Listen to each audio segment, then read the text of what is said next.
Hey guys, time for another book review. So, today I am doing, I'm sorry if I mispronounced the author's name, that is likely gonna happen. The title is called The Goddess Test, and it is by Aimee Carter. Here's the cover.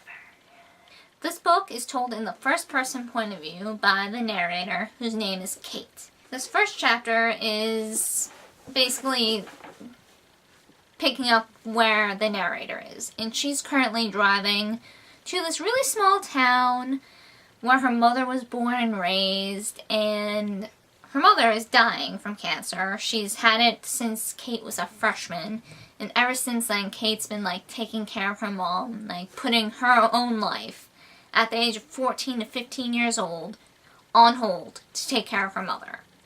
And things are not looking good for her mom. And her mom's dying wish is that they move back to her hometown and she die there. And, what's a daughter to say to that? So Kate's like, okay, she drops her life to move back to the small town named Eden with her mother. So, yeah, they move back there. Kate's miserable. So, she kind of makes a semi-enemy of this popular cheerleader type girl named Ava, because Ava's boyfriend seems to be interested in Kate, the new girl, big city girl. So Ava invites Kate to this party. So yeah, Ava takes her, and it turns out this is just a totally messed up prank to kind of make her know her place. So part of the prank is to get Kate to cross this river over this little stone area. And Kate does it. She goes kicking, screaming the whole way. Not literally, but she's like, I don't want to do this, I don't want to do this, but she does it anyway. And Ava's basically going to be leaving her at the other side of this river on her own at night. Now, to leave her, Ava's basically jumping into the river. But Ava was an idiot and jumped into the river head first and hit her head. And Kate's like, well, I should help her, but you know what, it would be kind of a serve her right for trying to do this to me when I told her I'm afraid of water and can't swim, and yada yada yada. But in the end, she jumps into the water to save Ava. But she's a little too late. Ava didn't drown. Her head was bashed in. And Kate's freaking out, and this guy named Henry, who owns this giant manor in this small town, stumbles across them.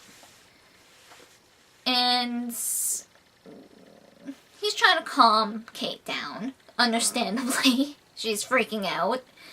And he's like, okay, how about this? If I can save this friend, very loose term, friend, for you, if I can bring her back, you need to do something for me. And Ava's like, Kate is like, okay, what do I need to do?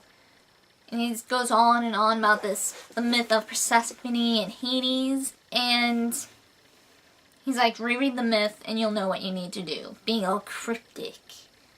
And he basically brings Ava back to life. Now, anyone who actually knows the myth of Persephone and Hades, you probably can guess what's going to happen already. So, Ava's brought back to life, and that means Kate has to meet Henry back at his manor during the autumn equinox, the official end of summer and the start of the fall. Now, Kate's like, no, what are you going to do? She doesn't go to him. So, by the time the fall equinox comes around, Ava dies. Since Kate didn't hold up her part of the deal, Henry didn't have to hold up his part of the deal, so Ava dies again. So, Kate's kind of freaking out, and her mom, the day Ava died, went into a coma. So she doesn't have a lot of time left. Her mother is finally dying. Kate freaks out because she's not ready to say goodbye to her mother yet. she still wants more time with her mother. So she goes to Henry.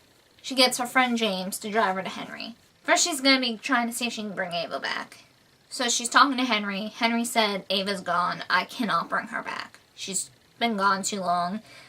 They strike up a new deal. He will keep Kate's mother alive if she willingly stays with him for the fall and winter of each year, every year, for the rest of eternity. Kate agrees, because she wants her mother alive. She wants to spend more time with her mom. So she agrees. Now there's a little catch to this. So, in order for this to become official, Kate spending each fall and winter with Henry, she has to pass these 7 tests to become the queen of the underworld, to receive immortality and basically become a goddess. So she has to pass these 7 tests, and she's not the first girl to go through this. Like, 11 or 12 girls, I cannot remember which off the top of my head, have tried this, to do this, and they failed. All of them died. So, and dying isn't part of these tests. Someone is like killing these girls before they can finish all the tests. And knowing all this, she was told all this in time, you know, spread out. They don't want to keep her in the dark too much, but they don't want to tell her too much at the same time. So, I thought it was a decent read. Like, I like how romance didn't hit off right off the bat. It wasn't love at first sight or anything, you know. The romance kind of grows. I wish it was a little more gradual, honestly, but it blossoms, so to speak. It didn't just, like, blow up in your face. Which I enjoyed. I don't like books where love is, like, on first sight. There are some exceptions, but I don't like it when love is, like, at first sight all the time. Very rare circumstances do I. So this book kind of had that more, which I enjoyed. And, yeah, I just wish it was a little slower, but, whatever. So, yeah, this book, as I said before, is told from the first-person point of view from Kate's perspective, and it is 293 pages, and I felt it was decently paced. You know, I didn't get bored, like, halfway through, and I didn't have to, like, force myself to keep reading. I genuinely wanted to keep reading, which is a plus, and I'd recommend it. Some of the characters, I didn't like or hate characters per se. I just kind of felt neutral towards most of them, so part of me kind of wishes Kate had a little more selfishness in her, just because, but yeah, I found it a good read. I'd recommend it. If you have the time and just want to kill some time, I'd recommend it. Or if you have any interest at all in Greek mythology, I'd recommend it, if only because there are elements of Greek mythology in there.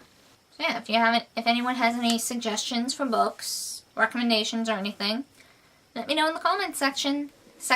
I can talk. Bye, guys.